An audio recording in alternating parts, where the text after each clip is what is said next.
The first time it happened, I was adjusting my left glove seal at a depth where the water no longer feels like water, more like weight that presses inward with patience.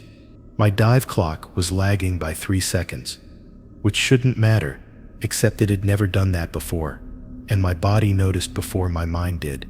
I remember thinking it was fatigue, the kind that creeps in after too many descents stacked too close together, but the feeling didn't sit in my muscles. It sat behind my eyes, like something waiting for me to realize it was already late. That was the dive, when I learned there were 11 strange rules we followed down there.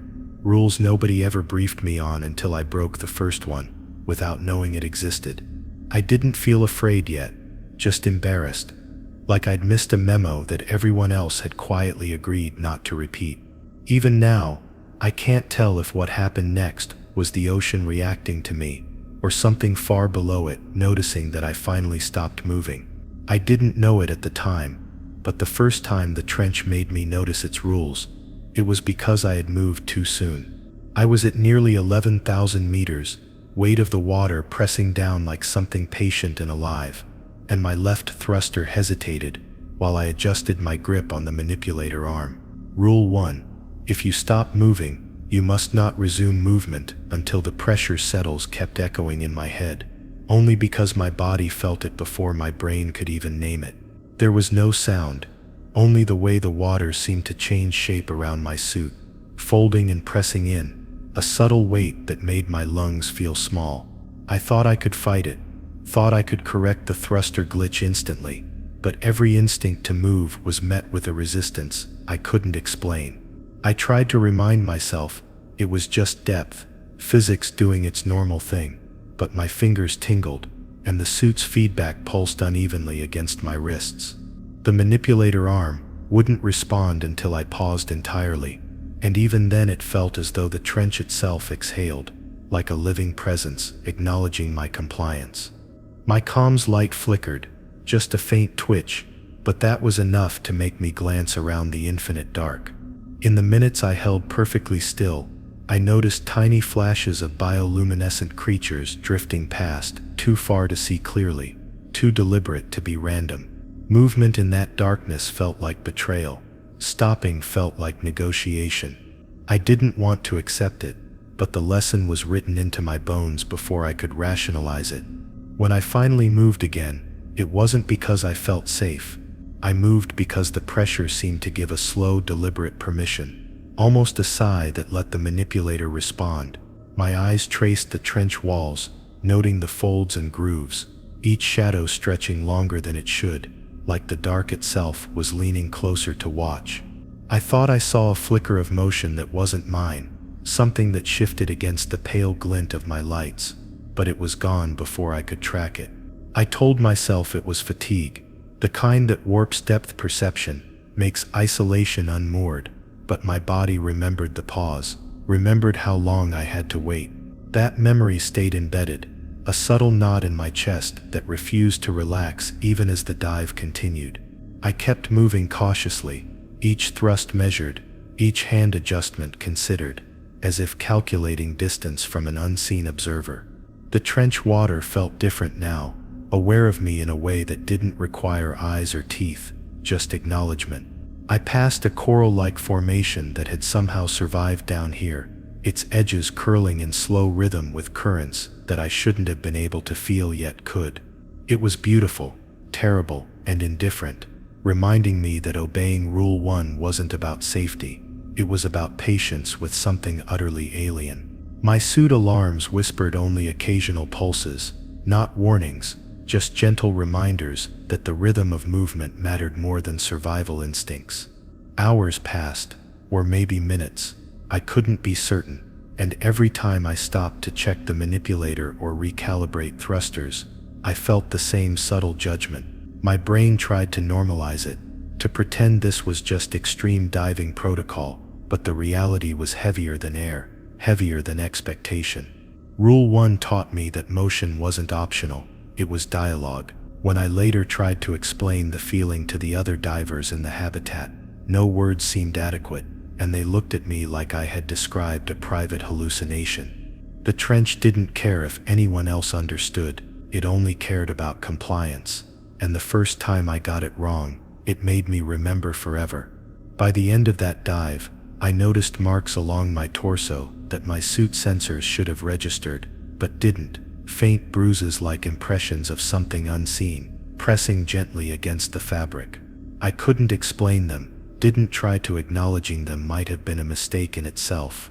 Returning to the surface, the sunlight harsh and insistent, I realized the pause, the waiting for the pressure to settle, had changed how I perceived movement entirely.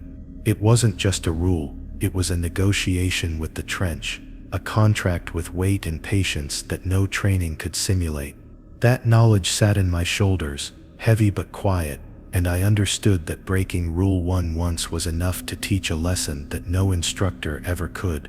Even weeks later, during routine suit maintenance on land, my hands remembered the tension differently. My fingers twitched involuntarily when a tool slipped or a wire resisted, reflexes honed to pause and wait for invisible permission. No one asked why I worked slower than the others, or why I sometimes froze mid-task, staring at shadows that weren't there. I didn't tell them that the ocean's rules followed me up the elevator, that compliance had become second nature, that the first time I ignored Rule 1, I felt a presence that didn't need a body. Every subsequent dive carried that memory like a tether, a subtle warning pressed into my ribs that waiting wasn't weakness, it was survival, even if I didn't fully understand why yet. The lesson of that first mistake never faded. It crept into every protocol adjustment, every calculated move, every hesitation I had around equipment or crevices that seemed just slightly off. I began to notice patterns in the darkness that my instruments couldn't detect, currents that nudged me, particles that shifted in impossible sequences, and reflections that didn't match any light source. Following Rule 1 became an obsession, not from fear, but from understanding that movement itself carried consequences far deeper than a human mind could rationalize. And when I looked back at the trench floor as I ascended, I had the distinct, undeniable feeling that it had noticed me, and that noticing had a memory longer than my own. I learned Rule 2: never look away when something shifts in the corner of your vision the hard way, and it was nothing like I expected. During my descent after the first dive, my eyes caught a flicker at the edge of the viewport, subtle like a shadow that belonged to neither current nor light reflection. I thought I imagined it, tried to focus on the manipulator screens, the thruster readouts, pretending that nothing had moved, but the twitch returned, slower this time, deliberate, like it was waiting for me to doubt myself. The deeper I went, the more I realized that hesitation, the fraction of a second when I turned my head somewhere else, was exactly when the trench noticed me. At first, I convinced myself it was fatigue, the kind that erases peripheral awareness, that at 11,000 meters, your brain invents ghosts just to fill silence. I adjusted my lights, swung the manipulator arm in wide arcs, telling myself that scanning the space was enough. But there was something different in that flicker, a movement that didn't obey the rules of water or physics. It didn't swim. It lingered at the corner of my vision, retreating when I stared directly, advancing when I tried to track it properly. The suit's sensors reported nothing. And yet I felt the change in pressure again, subtler than Rule 1's weight but insistent, pushing at my chest in pulses that weren't mine. I remember telling myself to ignore it, to focus on the tasks I'd been trained to perform, but every time I shifted my gaze it moved differently, anticipating my blind spots. My heartbeat throbbed not from fear, but from a mounting sense of misalignment. I wasn't just in the trench. I was being measured against it, evaluated. I whispered under my breath, asking out loud if anyone else saw it, and of course the comms were silent. That silence carried more meaning than any sound. It was the quiet judgment of the trench, reminding me that Rule 2 existed for a reason. The movement was small, almost playful, but my training told me small can kill when you're 11 kilometers below the surface. I tried to tell myself I was rational, that everything I saw had to have a mechanical explanation. Bioluminescent plankton, shifting sediments, thermal currents interacting with light, but each flicker was consistent, too purposeful, too synchronized with my own micro-adjustments. My eyes caught it again, and I held my gaze, refusing to look away for a full 3 rotations of the manipulator arm. That was when the feeling began, a creeping vertigo, like I was unsteady in a space that normally confined me perfectly. I felt stretched across the viewport, small and inadequate, and realized that looking away would have been the invitation to something that had been waiting for me all along. Hours of drilling, scanning, and logging passed in a blur, yet every so often, that twitch returned to the corner of my vision. I tried to tell myself that Rule 2 was less about survival and more about control over perception, over fear, but I was lying. It wasn't the seeing that mattered, it was the acknowledgement. When I glanced elsewhere for even a heartbeat, the pulse of the trench seemed to press more insistently against my chest, subtle but unrelenting, like a reminder that I had neglected my responsibility to watch. Compliance wasn't just obedience, it was recognition that the darkness below had awareness, and inattention was disrespect. At one point, I leaned closer to the viewport, tracking the flicker with wide-eyed intensity, and for a moment it froze, almost as if it was studying me back. My stomach turned, a slow churn that had nothing to do with motion sickness. I whispered to myself, asking why it stopped, why it waited, why it knew the exact instant I looked away. The manipulator sensors chimed softly, as if in agreement, and I realized that the machines were just passive observers. They didn't judge, they didn't respond. I did. My gaze became instinctive, almost compulsive, trained to follow every twitch, every shadow, every impossible movement that might otherwise escape notice. And the trench allowed it, conditioned me to participate, to respect the invisible measure of awareness. Eventually, fatigue became unbearable, muscles quivering, eyes dry, and still the twitch returned, consistent, maddening, like it had a schedule only it knew. I considered closing my eyes, resting, letting the moment pass, but I remembered the first time I had ignored Rule 1, and the subtle punishments the trench had delivered. Looking away was similar. It wasn't violent or overt, but it left a bruise on perception, a lingering awareness that something had filled the space I had vacated. I realized that in this environment, awareness wasn't optional, and that Rule 2 existed not to scare, but to teach that vigilance itself carried life. I began to notice patterns. The flicker moved differently depending on my breathing, my hesitation, even my thoughts. It responded to uncertainty, testing the boundaries of my attention. My hands shook slightly. Thruster control became a delicate negotiation, and I wondered if I was losing touch with reality, or if reality itself had grown sentient at this depth. The trench didn't care about fear or skill. It cared about consistency, about observation, about acknowledgement. I learned to let my eyes settle, to track without blinking, to anticipate the flicker before it arrived. But anticipation is exhausting, and exhaustion leads to mistakes. When I finally surfaced, the lights of the habitat felt unreasonably bright, oppressive almost, and I realized I had carried a weight far heavier than the ocean's pressure. My logs recorded nothing abnormal. My peers said the dive had gone smoothly, and yet I knew the twitch had left something with me. A small, persistent awareness that corners of vision could harbor consequences beyond comprehension.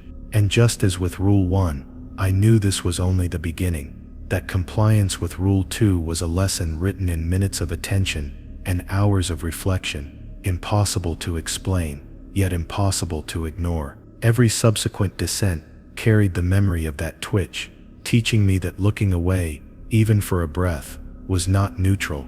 It invited a measure of the trench's intent to rest on you. I learned Rule 3. Always secure something tangible before acknowledging the unseen. During a dive that started like any other, except the trench had already remembered me. I was floating just above a series of jagged formations, mapping sediment samples, when a shift at the edge of my light caught my attention. I froze, every instinct telling me to follow Rule 2, but my manipulator arm was empty, drifting uselessly in the water.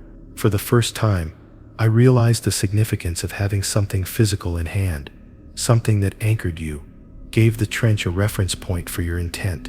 Without it, my acknowledgement of movement felt incomplete, like responding to a signal with no substance. As I reached for a sample container, I felt a subtle tug at my suit, not mechanical, not water current, but deliberate, like a question that needed a response. I grasped the container tightly, noting the strange way the ridges pressed against my glove, and suddenly the twitch I had learned to watch for in Rule 2 became sharper, closer, more insistent. The container was more than an object. It was a tether, a method of negotiation. I remember thinking that if I dropped it, even for a second, the trench might interpret my hesitation as weakness, and I would have no defense. My breath slowed reflexively, heart sinking with the pulse of something below, and I realized that Rule 3 wasn't about tools or samples. It was about intention, and the trench senses intention with terrifying clarity. I tried to reason that I could ignore the twitch, that I could move on and trust my instruments, but the unseen didn't negotiate. Every inch of the viewport was heavy with unregistered motion, particles swirling in patterns my sensors couldn't measure. Holding the container, I felt a balance restore itself, subtle, almost polite, as if the trench acknowledged that I had finally acted with care. The deeper I went, the more I noticed that objects in my hands, tools, sample containers, even my own tether lines, acted as mediators between my consciousness and the pressure around me. Without them, acknowledgement alone was risky, a form of communication that might demand more than I was willing to give. There was a moment when I considered leaving the container dangling, thinking that the unseen would ignore inanimate objects, but the twitch approached with an impatient rhythm that my peripheral vision caught. I clenched it instinctively, and the weight of the water shifted slightly against my shoulders. For the first time, I understood that securing something tangible wasn't just protective. It was an agreement with the trench. A pause, a small nod of compliance. My manipulator sensors hummed faintly, almost approvingly, but the approval had no sound. It was only the subtle rearrangement of currents, a gesture too deliberate to be coincidental. I shivered and adjusted the pressure regulator on my suit, realizing that Rule 3 had been waiting for me long before I knew it existed. Time distorted as I moved cautiously through the trench, container in hand, tracking the twitch at every corner of my vision. Patterns emerged in ways I couldn't fully map: swirls of particulate, faint bioluminescent glints, shadows that converged and diverged with precision. Each time I nearly looked away, I tightened my grip, grounding myself in the object, reminding the unseen that I respected its rules. I began to understand the depth of Rule 3. It wasn't an instruction to pick up something for comfort, it was a method to survive, a ritual that guaranteed a measure of acknowledgement from forces I could not identify. My hands began to ache from the grip, shoulders burning with effort, but releasing the container even momentarily felt like an invitation to chaos. Hours passed, or perhaps minutes. I can't tell in that deep, weightless darkness, but the principle of Rule 3 embedded itself into every micro-adjustment I made.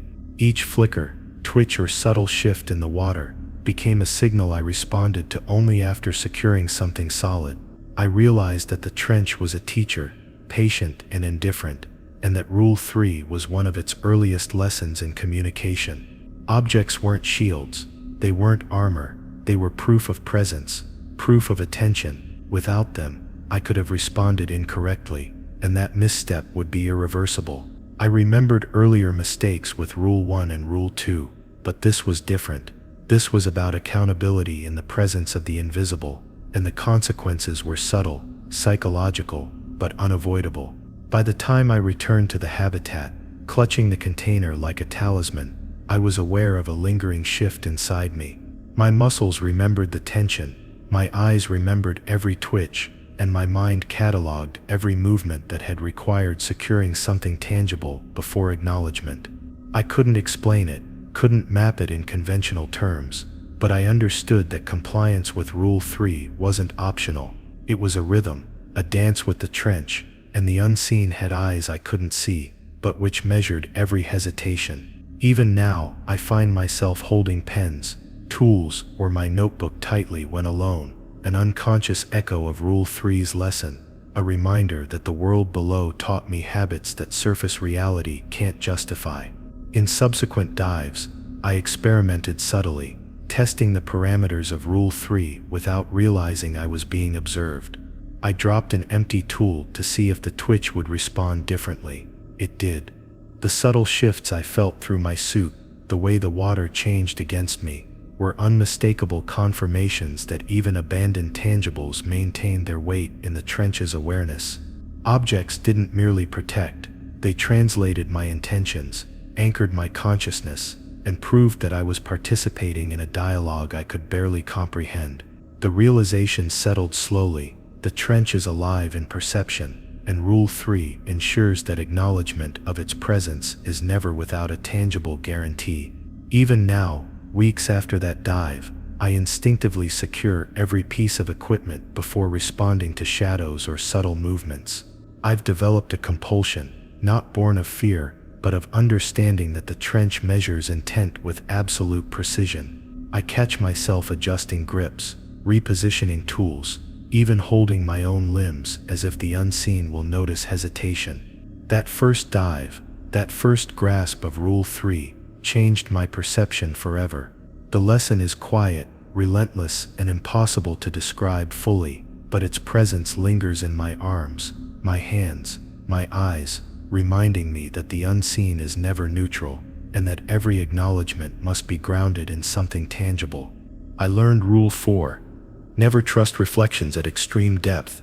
They rarely belong to what you know on a dive, when everything seemed ordinary, until the viewport betrayed me. I was adjusting the external sensors on my submersible, peering through the glass to check alignment, when I noticed a faint shimmer in the corner of my vision. At first I assumed it was light reflecting off a piece of equipment, or maybe a minor lens distortion caused by pressure. But the shimmer moved independently, mirrored my gestures with subtle delay, and carried a familiarity that was too unsettling to ignore. My stomach churned as I realized I couldn't reconcile the reflection with reality. Something was mimicking, or perhaps anticipating, every movement in a way that wasn't mechanical. I froze for a moment, willing myself to rationalize it. Currents, light refraction, fatigue, but instinct told me otherwise. The reflection did more than mimic. It deviated slightly, exaggerating the curve of my helmet, shifting the angle of my gloves, hinting at intention. My eyes darted across the viewport, trying to locate a physical object that could cast this image. But the trench outside was empty, black and infinite. Holding the manipulator arm, I gripped it tighter, remembering Rule 3, and a fleeting sense of dread washed over me. The reflection was patient, waiting for me to glance away, for me to assume it was harmless. I didn't. Compliance became a tense ritual of observation, the understanding that acknowledgement without trust was necessary for survival. The deeper I descended, the more the reflection adjusted itself in ways that made my gut tighten. When I leaned to one side, it tilted slightly differently. When I reached out, it moved as if testing my reach, calculating my reaction. There was no sensation of contact, no sound, only an awareness of movement against movement, and yet my body felt crowded, compressed, scrutinized by an intelligence I couldn't locate. I whispered to myself, asking why this was happening, trying to convince myself it was a hallucination. But the subtle pressure on my shoulders, the inexplicable twitch in the manipulator sensors, suggested otherwise. Rule 4 had its teeth, and I was only beginning to feel the bite. I tried to communicate over the comms, joking about shadows and reflections, hoping the humor would anchor me to reality. But the silence of the trench answered with something heavier than any voice could carry. I realized that trust in reflections was a lie in these depths. Whatever mirrored me could also anticipate, manipulate, and perhaps even punish deviations from behavior. My gaze remained fixed, not because I wanted to see it, but because to look away might be interpreted as acknowledgement or weakness. The water around me shifted subtly, edges of sediment curling toward the hull, currents aligning in imperceptible patterns. I understood then that Rule 4 wasn't about visibility or clarity, It was about the ethics of attention at a depth where perception alone is survival. I spent what felt like hours calibrating sensors while the reflection remained, always slightly askew, always mimicking with small exaggerations. It never advanced, never retreated, only waited, and I felt my body tighten in instinctive respect. I realized I could not escape it, nor could I manipulate it without consequence. The reflection measured me, gauged me, responded to me in ways that my instruments couldn't detect. When I adjusted the lights to reduce glare, the image altered itself, compensating for every nuance. I thought about blinking, about averting my gaze, but remembered the lesson behind rules 1 through 3. Hesitation or disregard could be fatal. The reflection demanded acknowledgement, but not trust, compliance without expectation. I began moving more deliberately, testing the reflection's fidelity with every minor adjustment. My manipulator sensors hummed in subtle agreement. Currents shifted slightly with my propulsion, and I understood that my presence itself was a signal. The reflection was not passive. It was a participant in a dialogue I couldn't define. Each time I glanced at it, a shiver ran through my arms, the familiar unease of Rule 1's pressure and Rule 2's twitch, returning in a different guise. The trench wasn't sending signals. It was creating consequences for the choices I made with attention, with focus, with trust. Rule 4 was a lesson that perception is a weapon and a vulnerability at once, and the reflection was its teacher. By the time I completed the task and began the slow ascent, the memory of the reflection lingered in every subtle movement of my hands, every adjustment of my thrusters. I couldn't shake the feeling that it remained with me, somewhere in the peripheral, outside any physical reality I could measure. Even in the habitat, after depressurization, when lights were bright and air thick with warmth, I found myself instinctively scanning reflective surfaces, instruments, glass partitions, and the occasional polished metal. There was no image, no mimic, and yet I couldn't suppress the twitch in my gut. The lesson of Rule 4 was embedded in me. Never trust what seems familiar, even when it mimics the only part of reality you think you control. Awareness alone isn't protection. Acknowledgement without trust is a requirement. Over subsequent dives, I noticed subtle signs of the reflection's memory. Sediment shifted in ways I didn't anticipate. Small currents brushed against the hull with measured rhythm, and peripheral shadows hinted at the lingering presence of a consciousness tied to my movements. Rule 4 became a meditation of focus, a calibration of attention, and a mental discipline as much as a protocol. Every deviation from careful observation risked the trench's subtle retribution, and I internalized the lesson deeply, instinctively, without needing to consciously repeat it. Awareness alone had teeth. The unseen presence mirrored, awaited compliance with measured precision, teaching patience and vigilance in a language that was only partially perceptible. By the end of that week, my perception of reality itself had shifted.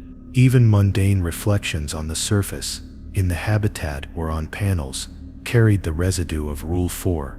I instinctively compared angles, analyzed distortion, and measured minor variations in light. The lesson was complete in a sense, but incomplete in consequence. I could survive by obeying, by careful observation, by compliance, but I could never trust the reflection, never let familiarity lull me into disregard. Rule 4 was a quiet, relentless instructor, and its imprint stayed in my eyes, my posture, my hands. I realized Rule 5. Always announce your presence before entering a confined space underwater, on a descent where hesitation could have killed me, though I didn't know it at the time. The submersible's hatch led into a narrow trench fissure, a place the habitat logs had labeled as Survey Risk Zone, but I hadn't seen anything unusual in the past dives. Still, as I approached, I felt the familiar twitch of unease curling along my spine. Subtle at first, growing as I neared the threshold, I muttered aloud, "Here I go," almost as a joke to myself. But the words felt heavy in the water, carried with the weight of the depth, as if the trench had ears that weren't ears at all. I paused just outside the opening, checking sensors and adjusting the lights to illuminate the narrow interior. That pause, the moment before I crossed the boundary, was when the pressure shifted slightly, subtly, but unmistakably, reminding me of rules 1 and 4. There was no visible movement, no sound, only a sensation of waiting, as if the space itself had expectations.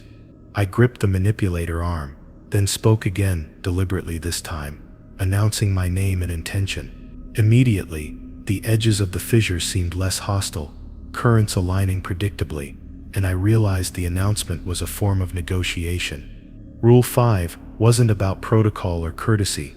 It was survival, an acknowledgement to forces invisible yet patient, waiting to measure intent. Inside the fissure, the walls pressed closer than expected, tiny ridges scraping gently against the submersible's hull, and I felt the significance of having declared my presence. I moved slowly, aware that any sudden motion would be misinterpreted by something I couldn't see. My heart pounded not from fear, but from understanding that the trench tracks attention, timing, and declaration. Every inch I moved was measured against my own statement, as if the environment itself expected consistency in word and action. That was the subtle terror of Rule 5. It demanded not just obedience, but conscious acknowledgement, a promise that my presence was registered and understood by the trench before I crossed its threshold. I tried to rationalize that the announcement was symbolic, that no consciousness lurked in the fissure, but the sensation of being measured persisted. Objects I held in hand, my tether lines, sample containers, seemed heavier, more purposeful, grounding me as I moved forward. Any hesitation or whisper of doubt would have been felt, I realized, even through the hull and pressure-resistant layers of the submersible. The tunnel seemed infinite, stretching and folding unpredictably, but the act of speaking anchored me, created a mental map in parallel to the physical one. My breath synchronized with the slow rotation of the manipulator arm, each step deliberate, each word a subtle guarantee of safe passage. At one point, I thought I glimpsed a reflection, subtle along a metallic ridge, mimicking my movement with a slight delay. My hand tightened around the tool I had secured, a reminder of Rule 3, and I repeated my verbal acknowledgement, this time under my breath. The reflection, or whatever it was, didn't react violently, but the pressure along my ribs shifted again, an almost imperceptible pulse. I understood that Rule 5 demanded a combination of awareness, preparation, and statement. Movement, without acknowledgement, was incomplete, dangerous. The space itself would test my compliance, and failing even subtly, would elicit consequences too slow to notice at first, but lingering, insidious. As I progressed further into the fissure, the narrowness of the space amplified every sound, every vibration, every subtle movement of the water. I noticed currents forming in patterns that my sensors didn't predict, aligning with the rhythm of my voice, my grip, and the manipulator arm's rotation. I remembered Rule 2, the twitch in the corner of vision, and Rule 4, the reflection that mimicked with intent, understanding that Rule 5 functioned on similar principles. It wasn't about the physical space alone, it was about interaction with unseen observers, the act of declaration as a medium of negotiation. My eyes burned, hands ached, yet the announcement of presence anchored me in ways my body instinctively understood. Hours passed, or maybe minutes. Time seemed meaningless, but every movement, every announcement, every grip on the submersible's handles carried weight. I couldn't allow a single lapse. The fissure demanded consistency, precision, acknowledgement. I began speaking even when nothing appeared to be watching, sometimes narrating my actions silently, other times muttering the sequence of steps aloud. The currents adjusted, the pressure shifted, and the slight twitch at the edges of my vision persisted, but less aggressively.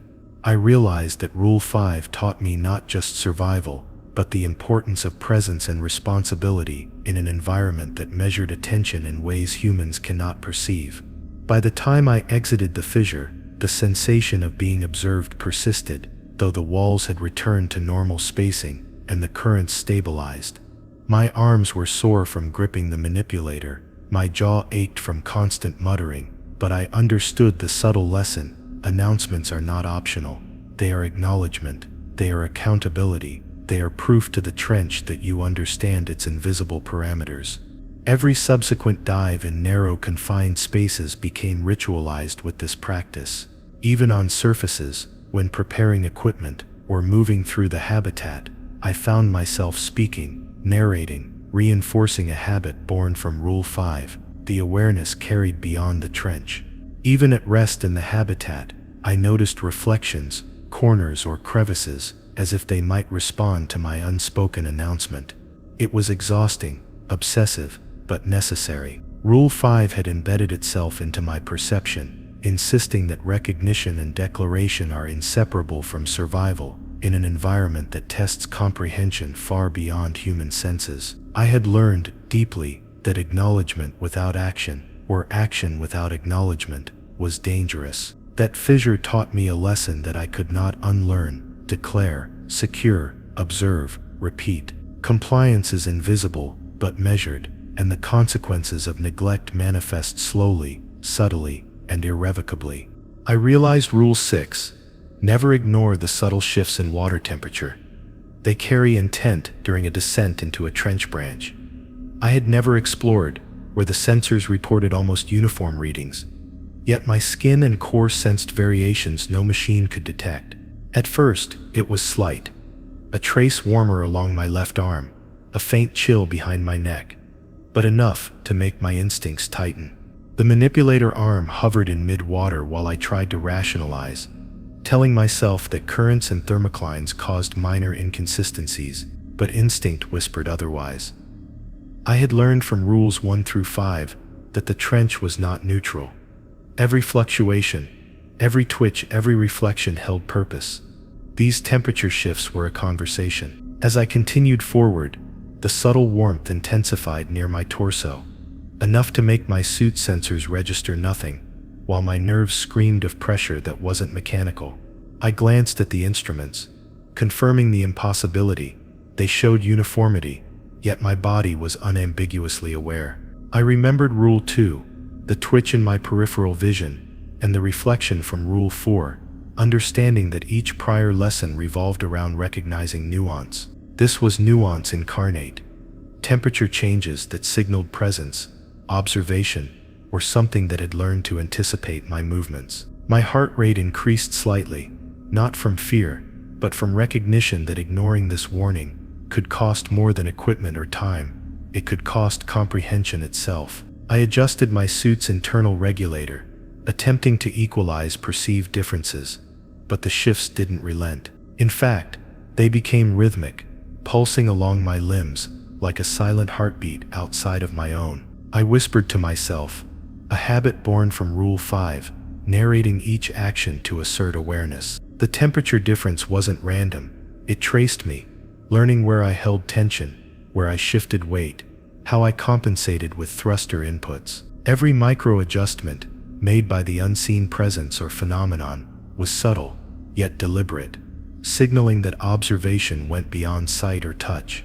It was felt in the body's reactions. The trench didn't merely wait, it measured, responded, and anticipated. I reached for a sample container, invoking Rule 3, thinking the tangible might anchor my perception. And it did, but only partially. The shifts in water temperature persisted, now concentrated near my shoulders, making the hull feel slightly heavier, as though the currents themselves were pressing me toward a corner. I realized that unlike previous rules, Rule 6 wasn't mitigated by compliance alone. Observation helped, grounding objects helped, but awareness of temperature shifts demanded interpretation, understanding, and timing. I paused my manipulator arm entirely, allowing the warmth and chill to pulse unimpeded, a strange negotiation with forces I could not see. The trench was patient, indifferent, and meticulous. Minutes or maybe hours passed as I navigated through the branch,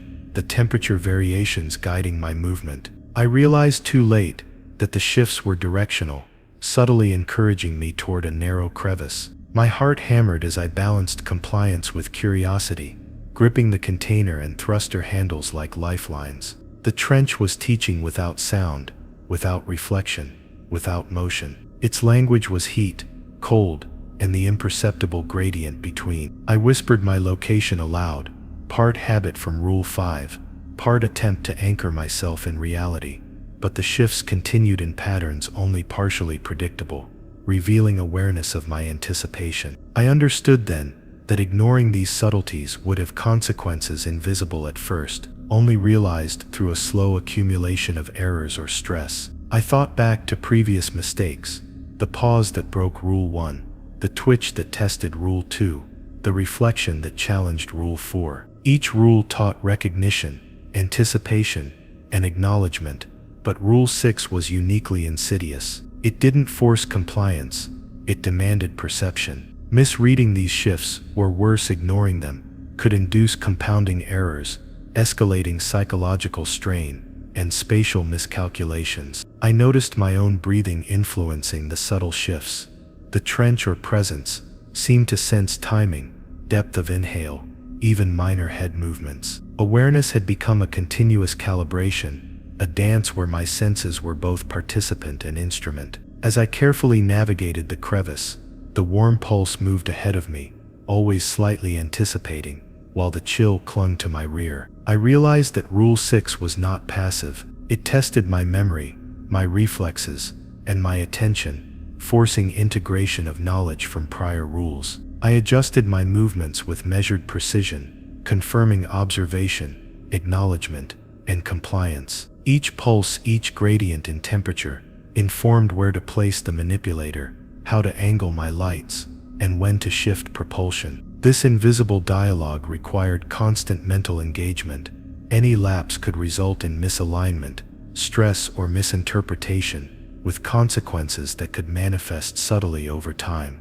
By the time I exited the trench branch, my body was exhausted, but hyper-aware, hands trembling from tension, eyes dry and unblinking. Rule 6 had carved itself into my physiology. Every microchange in pressure, weight, or temperature registered instantly, guiding decisions I didn't consciously make. In the habitat, even on land, I sensed shifts in air currents and temperature around instruments or reflective surfaces, an echo of compliance that had become instinct. I realized that Rule 6, unlike Rules 1 through 5, demanded not just obedience but subtle interpretation of invisible intention. Awareness alone wasn't sufficient. Understanding was required, embedded in body and mind. Subsequent dives reinforced the lesson. Minor differences in water temperature, too slight for instruments, became guides for my attention and movement. I learned to adjust manipulator grip, thruster output, and posture based on perception alone. The trench communicated silently through heat and cold, and I became its reluctant student, trained in vigilance and anticipation. I recognized the pattern now, the unseen measured intent, presence, and consistency through every sensation, teaching patience, respect, and responsiveness. Compliance was only the beginning. Mastery required perception, and Rule 6 demanded both awareness and subtlety, a constant calibration of body, mind, and environment that left me exhausted but alive. I realized Rule 7. Never assume authority figures above water. Understand what lives below during a debriefing.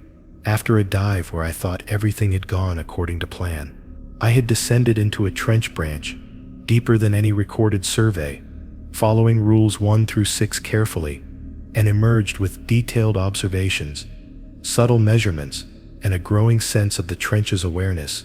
Yet when I presented my findings to the habitat supervisors and remote command team, their faces betrayed impatience and doubt. They couldn't or wouldn't comprehend the nuances of subtle shifts, the way water seemed alive, or the discipline embedded in every micro-movement. I realized then that the people who gave orders often existed in a world far removed from the realities beneath 11,000 meters of water. I tried to explain the importance of the rules, of recognition and compliance, but each example seemed abstract to them, too subtle, too reliant on instincts honed by experience that their screens couldn't capture. I recalled Rule 2, the twitch in the corner of vision, Rule 4, the reflection that mimicked, and Rule 6, the temperature shifts, and noticed their expressions were flat, non-reactive, as though these weren't threats or warnings, but figments of imagination. That realization carried weight. Authority above, I learned, rarely recognized risk accurately when that risk was invisible. My compliance, my careful observation, my survival instincts, all of it could be dismissed because they lacked the frame of reference to understand what lived beneath. The more I spoke, the more I felt the subtle judgment of the trench in my own chest, a reminder that knowledge here had consequences, regardless of acknowledgement. The remote command kept suggesting protocol adjustments or sensor calibration errors, and I realized they were attempting to quantify what couldn't be quantified. It wasn't ignorance in the simple sense. It was a systemic inability to comprehend the depth, both physically and psychologically. The trench had its own rules, its own awareness, and humans above water had no authority in its domain. That lesson struck harder than any pressure spike or subtle flicker I had experienced. Authority was meaningless without direct engagement, and assuming otherwise was dangerous. When I returned to the submersible, I carried a quiet frustration, a gnawing understanding that compliance with rules 1 through 6 wouldn't protect me from human oversight. It had nothing to do with incompetence.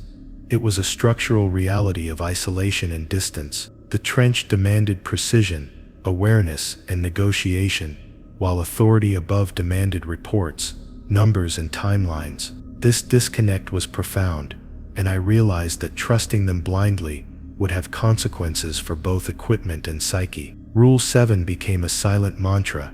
Independence in judgment is as crucial as adherence to trench rules, because no one at the surface can feel what the water communicates. During subsequent dives, I approached tasks with dual awareness: the trench below, with its invisible but tangible expectations, and the authority above, with its abstract, analytical lens. I briefed myself as if the command team didn't exist, narrating aloud to maintain focus, yet I also prepared reports to satisfy them externally. The trench was patient, but human oversight was impatient, expecting explanations that sometimes defied logic. I learned to compartmentalize, obeying the trench's rhythms internally, while translating compliance into forms comprehensible to the surface. It was exhausting, but necessary. Misalignment between these realms could be fatal, not because of disobedience, but because misunderstanding leaves the diver vulnerable in subtle, imperceptible ways. One evening, I found myself replaying previous dives, reflecting on moments where minor deviations could have been misinterpreted by the team above. They might have called it error, but below, it would have carried consequences. A delayed manipulation of the thruster, a missed micro-adjustment in lighting, or a fraction of a second lapse in observation could result in equipment damage or worse. Above, it might have appeared trivial. Below, it was critical. Rule 7 reinforced the notion that authority cannot be trusted with survival. Survival relies on experience, attention, and personal judgment, informed only by what is sensed firsthand in the deep. Even in moments of rest, the lesson lingered. Reports and debriefs felt performative, translations of a reality I couldn't explain fully to anyone outside the water. I began noticing a subtle psychological strain, the fatigue of managing two realities simultaneously. My body remembered the trench's intent, the temperature shifts, the shadows, the reflections, but my mind had to continuously bridge the gap between reality below and expectation above. Authority's misunderstanding could never be corrected fully, only mitigated. That internal negotiation became part of survival. Trust the trench, obey its rules, anticipate its intentions, and treat human oversight as a secondary variable, never a guide. By the time I prepared for the next dive, I approached each descent with renewed vigilance, acutely aware that any reliance on surface authority was naive. The trench demanded my full presence, my full attention, and the rules existed to preserve life independently of oversight. Rule 7 had transformed my approach.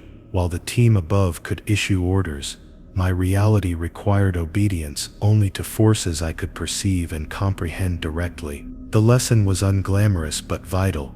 Authority cannot extend into the depth. It can only observe, comment, and misunderstand, leaving the diver alone with consequences that are immediate, subtle, and absolute. As I descended again, I felt the familiar pulse of water pressure, the twitch in peripheral vision, the temperature shifts along my limbs. I remembered every lesson from Rules 1 through 6, and silently reinforced Rule 7. The authority above was irrelevant to the immediate negotiation with the trench. Decisions had to be made by me, executed precisely, interpreted instantly, and no one above could intervene. Compliance, attention, and understanding were personal responsibilities, independent of oversight. Rule 7 became a guiding principle, shaping every choice I made in the abyss. Trust the rules you experience, trust your own judgment, and never assume that anyone else comprehends the full weight of what you face below. I realized Rule 8, never attempt to map or name what cannot be seen. It resents definition during a dive, when curiosity nearly destroyed my focus.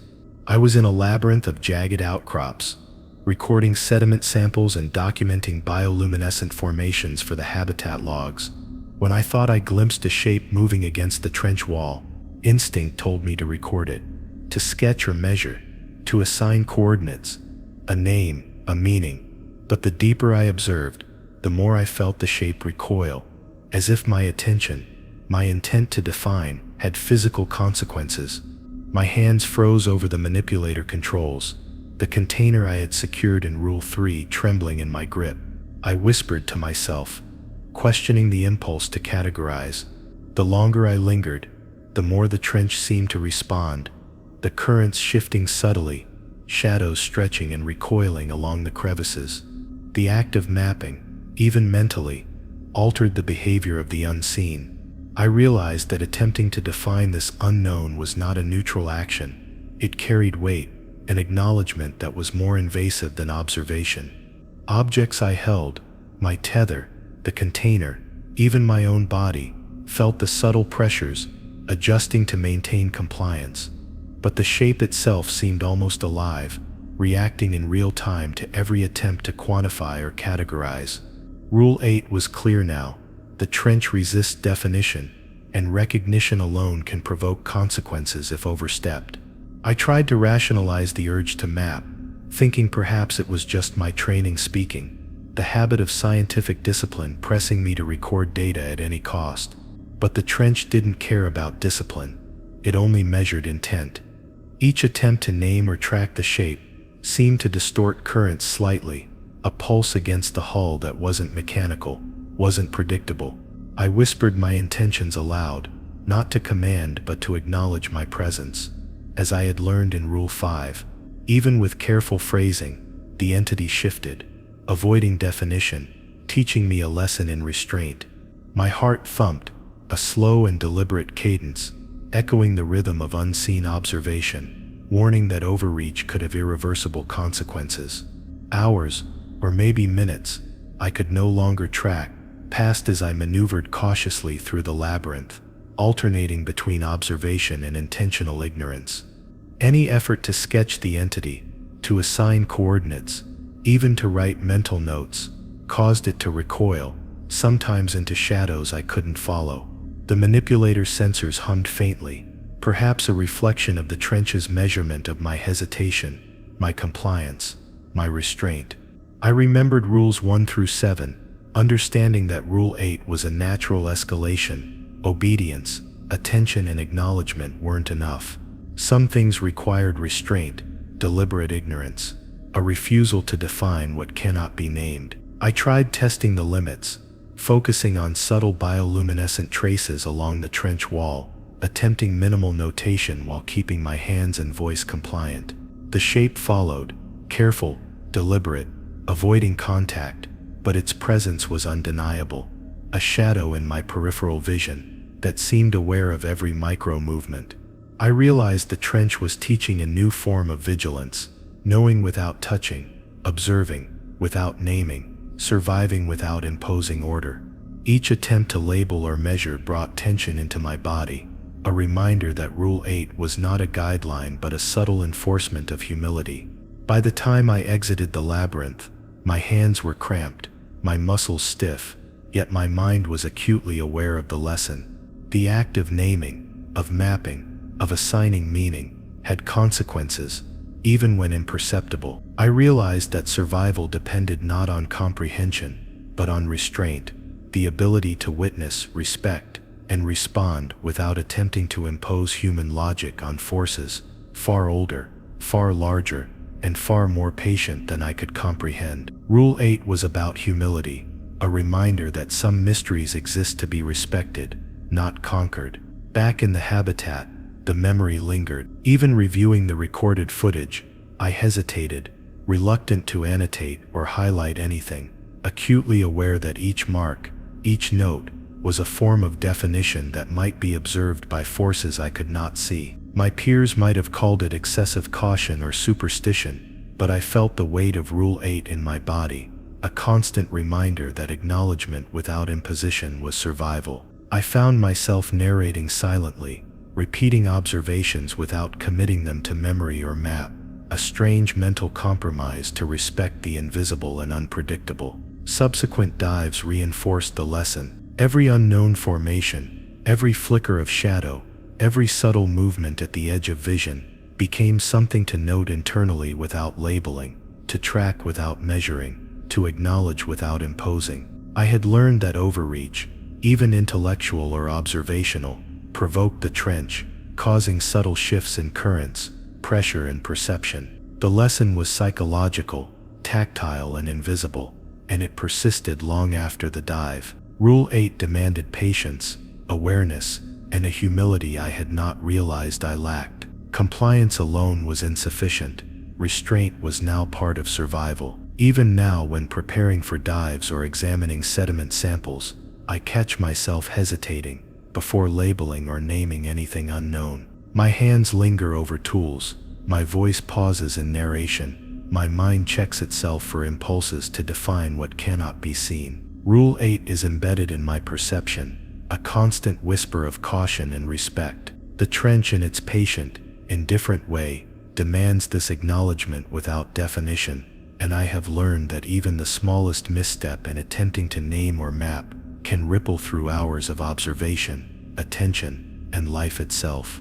I realize Rule 9. Never let curiosity outweigh caution in total darkness during a dive that began like any other, yet quickly unraveled into a lesson seared into my memory. The trench branch I was exploring was uncharted, a twisting abyss where light from the submersible barely reached, and the sensors barely recorded the faintest shapes. I could feel the pull of unknown passages, the lure of hidden features, a voice in my instincts urging me to explore, to lean closer, to investigate.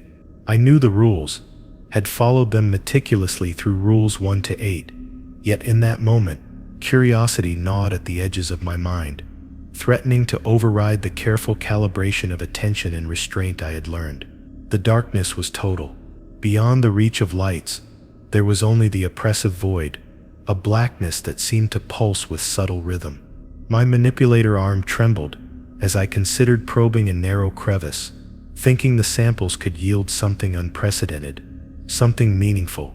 But then I felt it, a pressure gradient, almost imperceptible at first, along the submersible hull. Currents twisted subtly, as if warning me. The trench was patient, indifferent, but not forgiving. I recalled Rule 6, the subtle shifts in temperature, and Rule 8, the danger of naming what cannot be seen, and suddenly the urge to explore felt reckless. My curiosity could outweigh caution, and in the trench, recklessness carries consequences beyond imagination. I whispered to myself, narrating my movements and intentions, an echo of Rule 5's discipline. The darkness seemed to respond, currents twisting like a measuring hand, assessing my hesitation, my determination. My pulse quickened, each heartbeat in the silent submersible, amplified by the isolation of the trench. I realized then that total darkness is a predator of human instinct. It invites curiosity and punishes impatience. I imagined tiny unseen tendrils of pressure brushing against the hull, testing my grip on the manipulator, testing my adherence to prior rules. Each flicker of doubt or hesitation, each temptation to reach further, became a negotiation with forces I could not quantify or name. I moved cautiously, refusing to extend the manipulator into the unknown, instead observing the subtle cues and currents, temperature, and peripheral shadows.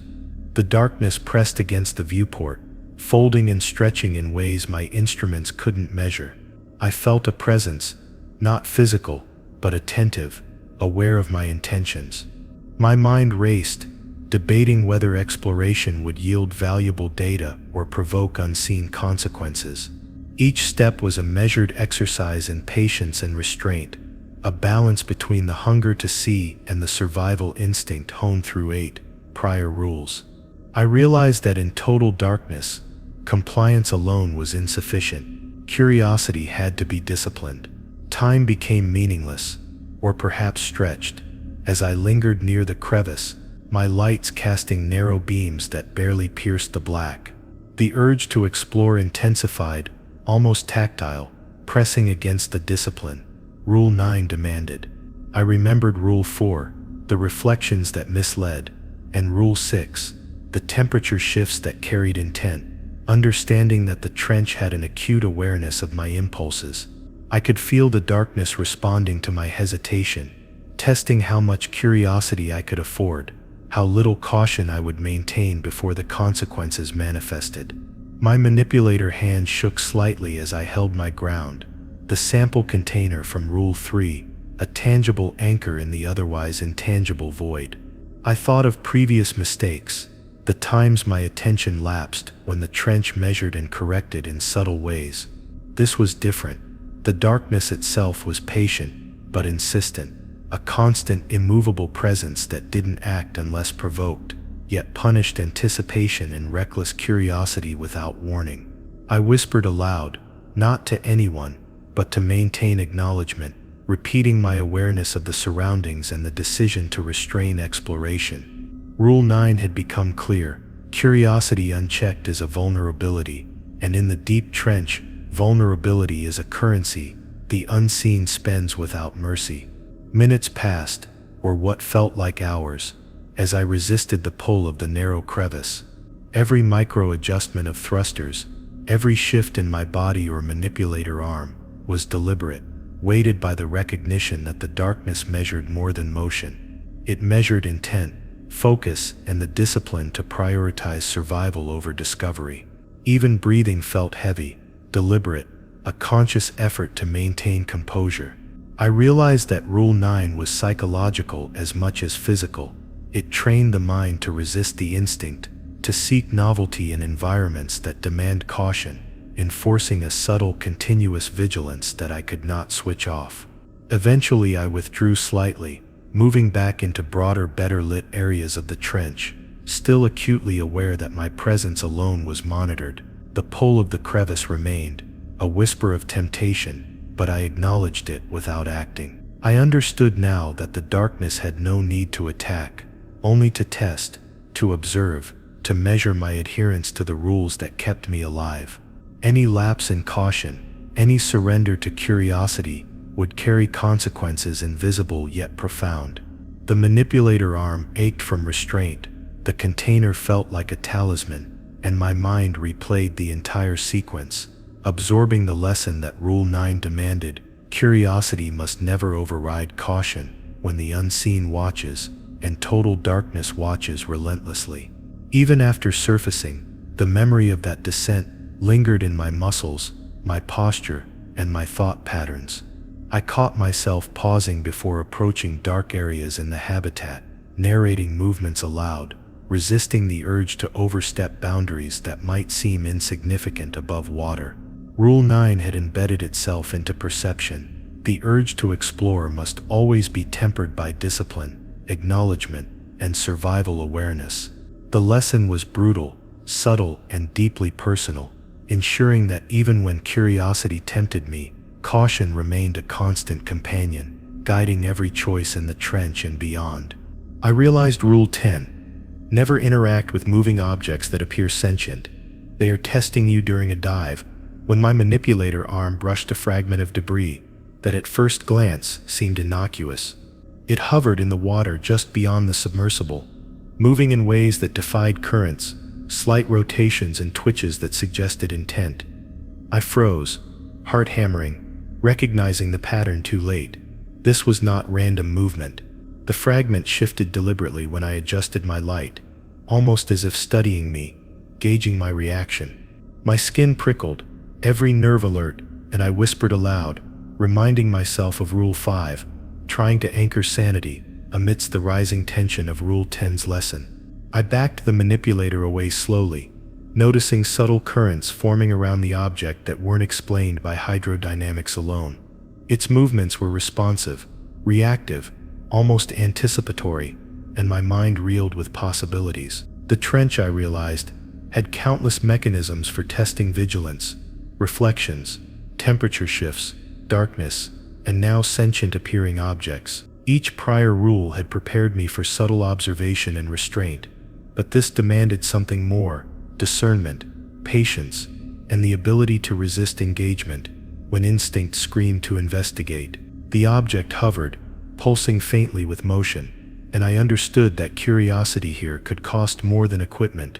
It could erode composure, attention, and possibly life. I recited Rule 10 aloud, trying to anchor the principle.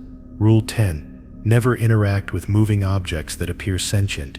They are testing you. Saying it wasn't for command, but acknowledgement, a ritual learned from Rules 5 and 9, maintaining presence in a landscape that measured intent with precision. The fragment shifted slightly closer, rotating slowly along its axis, as if measuring compliance. My manipulator sensors hummed faintly, echoing my internal tension. I tried to convince myself it was an illusion, a play of light or reflection, but instinct and experience screamed otherwise. The trench rewarded observation without engagement, patience without intrusion, and I felt the weight of failing even momentarily. Minutes, or maybe hours, passed as I hovered, assessing currents, watching the fragment's deliberate movements. I noticed tiny eddies forming along its edges, currents reacting almost to my heartbeat. Rule 6 came to mind: subtle shifts in temperature carry intent. Here, subtle shifts in motion did the same. My manipulator hovered at a safe distance, fingers tense but unmoving. Every instinct to reach out, to inspect, to interact, was countered by Rule 10's clear directive. I understood that engagement was optional, but observation was mandatory. To touch, to manipulate, or even to provoke in any way, would break the delicate balance I had achieved through prior rules. The fragment twitched again, faster this time, almost impatiently, yet still within the bounds of the trench's invisible measurement. My pulse raced. I whispered my movements aloud, narrating each minor adjustment of position, each small shift in thrusters, creating a rhythm of acknowledgement without intrusion. I realized that Rule 10 wasn't just a rule of caution. It was a test of self-control, discipline, and recognition that some forms of intelligence in the trench were subtle, measured, and deeply patient. Observation alone sufficed to pass, but the temptation to intervene could not be resisted without conscious effort. As I continued the dive, I noticed additional fragments, smaller, more erratic, each moving in ways that suggested awareness. I understood then that Rule 10 scaled with context. One sentient appearing object demanded attention. Multiple demanded vigilance, coordination, and mental endurance. I whispered instructions to myself, narrating intentions, ensuring my movements were deliberate but non-invasive. The trench tested persistence, attention, and the ability to maintain restraint when provoked. My manipulator arm ached from hovering in tension, but I refused to engage, knowing that compliance was invisible, yet measured in microcurrents, eddies, and subtle shifts. By the time I ascended from that section of the trench, the lesson was etched into both mind and body. I had resisted the urge to interact, observing instead, acknowledging presence without intrusion. I realized Rule 10 was not punishment, but education, a mechanism to reinforce discipline, attention, and survival instincts in an environment that could not be negotiated with force or curiosity. Even after surfacing, I felt residual tension, a heightened awareness of small objects, shadows, and movement in the habitat or submersible. The trench had instilled a lesson that persisted far beyond immediate danger. Some entities, whether sentient or perceived as such, demand respect, observation, and restraint. Subsequent dives reinforced the principle. Every fragment, shadow, or object that appeared sentient was approached with careful acknowledgement, but never engagement. I discovered subtle patterns in their movement, learning to anticipate without interacting, to maintain composure while avoiding provocation. The trench's measurement of intent became apparent. Subtle compliance, patient observation, and restraint were rewarded with stability, while even minor lapses could provoke response, subtle but significant, reminding me that the abyss is not passive. Rule 10 taught me that survival requires discernment, patience, and unwavering control over instinctive curiosity. Even now, in moments of preparation or equipment inspection, I notice small objects drifting in water tanks or along submersible surfaces. My hands pause, my manipulator hovers, my mind assesses without reaching. Rule 10 is no longer a guideline, but an ingrained reflex. Observe without interference, acknowledge without engagement, respect without intrusion. The lesson extends beyond the trench, a calibration of attention, discipline, and awareness. Compliance alone is insufficient. Recognition, restraint, and patience are survival imperatives, deeply rooted in every micro-movement and every decision. I realized Rule 11. Never look away when something unseen observes you. It remembers everything during a descent that began with familiar routines, but quickly became a confrontation with my own vulnerability. The trench was quiet, the submersible lights casting narrow beams into the infinite dark, and I felt that familiar pressure of being measured. Currents twisted subtly, shadows stretched along the hull, and a presence I couldn't name seemed to track my every movement. I thought I could ignore it, avert my gaze, and focus on the instruments, but instinct screamed otherwise. The air in my suit felt heavier, my pulse rising with the knowledge that looking away could invite consequences that were slow, deliberate, and irreversible. I adjusted the manipulator arm, trying to focus on sample collection, all while keeping my eyes on the edges of vision, where movement seemed to pulse imperceptibly. Every flicker of light, every twitch in the darkness reminded me of rules 1 through 10. The reflections, the temperature shifts, the sentient fragments, the darkness, the unseen authority above, all converging in a tense cumulative vigilance. I whispered aloud, narrating my location and actions, a ritual born from Rule 5, but even that felt fragile against the weight of observation I could not name. The realization sank in that the unseen presence remembered everything. Hesitation, glance, misstep, even subtle micro-expressions of doubt, minutes or hours, impossible to measure, stretched as I maintained constant attention, refusing to let my eyes wander.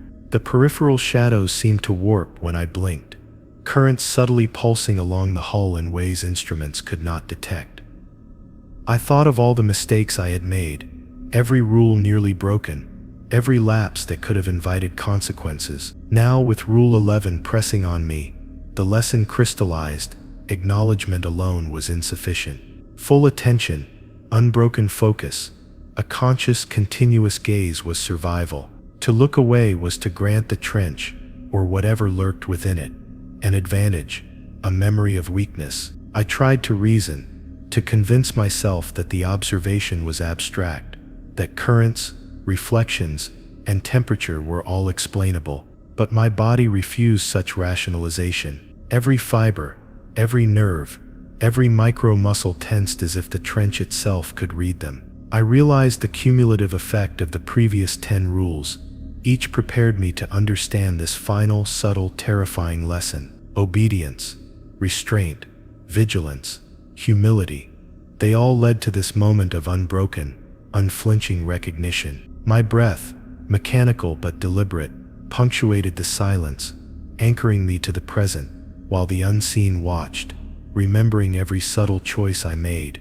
The submersible's sensors began reporting minor anomalies, currents against expected flow, slight thermal irregularities, minute pressure differentials. I knew instinctively these were not mechanical failures, but the environment's response to my compliance, or perhaps my hesitation. Each micro shift in attention, each second my eyes flickered away, would be cataloged, noted, and potentially returned as consequence. I remembered the fragments from Rule 10, the unseen intelligence suggested by their movement, and now the awareness expanded into the void itself. I could no longer distinguish between environment and observer. Every element of the trench was watching, and I was conscious that it would remember everything. Hours passed as I navigated deeper, lights fixed firmly ahead, eyes straining to maintain vigilance. The pressure, temperature, reflections, fragments, and darkness coalesced into a single oppressive force that demanded complete recognition. I whispered aloud constantly,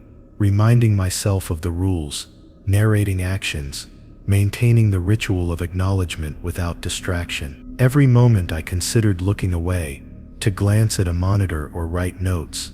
My stomach clenched with instinctive fear. To avert gaze was to concede information, to risk memory being cataloged, and I had learned that memory in the trench was patient, subtle, and unrelenting. I began to notice patterns in the observation itself, subtle manipulations of current and shadow that reinforced the lesson. Movement was anticipated, hesitation punished, distraction remembered. Rule 11 was not about fear or reaction. It was about presence, unbroken and conscious. My manipulator arm ached, my eyes burned, but I maintained focus, understanding that any lapse could not be undone. Awareness had become survival. The observer, whatever it was patient, omnipresent, and meticulous. I whispered my intentions, narrating every action, not for the observer, not for anyone, but to maintain consciousness, the fragile thread separating observation from memory. By the time I ascended from the trench, my muscles cramped, my eyes raw. The lesson had embedded itself in every movement and perception. Rule 11 was absolute. Never look away, never ignore the watching, and never underestimate memory. Silent, persistent, and attentive. Even on the surface, in the light of the habitat, I found myself monitoring reflections, shadows, and minor movements, knowing that memory, awareness, and acknowledgement were inseparable. The trench had imparted the final lesson, cumulative, subtle, and terrifying in its quiet insistence. Attention is survival, and observation, once unbroken, becomes a shield that cannot be lifted. I returned to the habitat, struggling to relax, muscles trembling, mind saturated with awareness. The presence of observation followed me even above water, manifesting in subtle shadows, reflections, and microcurrents along the tanks and instruments. I realized Rule 11 extended beyond the trench itself. Wherever unseen eyes measured, memory persisted. The weight of constant vigilance pressed into every action, thought, and glance, shaping behavior in a way that could not be ignored or escaped. The lesson was complete, yet unresolved, leaving a gnawing tension that remained in my chest. And then, as I adjusted a console near the viewport, I noticed a subtle distortion, a shadow, peripheral, almost imperceptible, moving just beyond the glass. I didn't look away. I didn't blink. Every instinct screamed to avert, to deny, to rationalize. But I remembered Rule 11, the culmination of all lessons learned. The shadow lingered, patient and observing, and I felt the weight of its memory press against my awareness. The trench had taught me to maintain focus, but the presence extended beyond, reminding me that observation, once recorded, does not end with departure. If you enjoyed this story, like, share, and subscribe for more.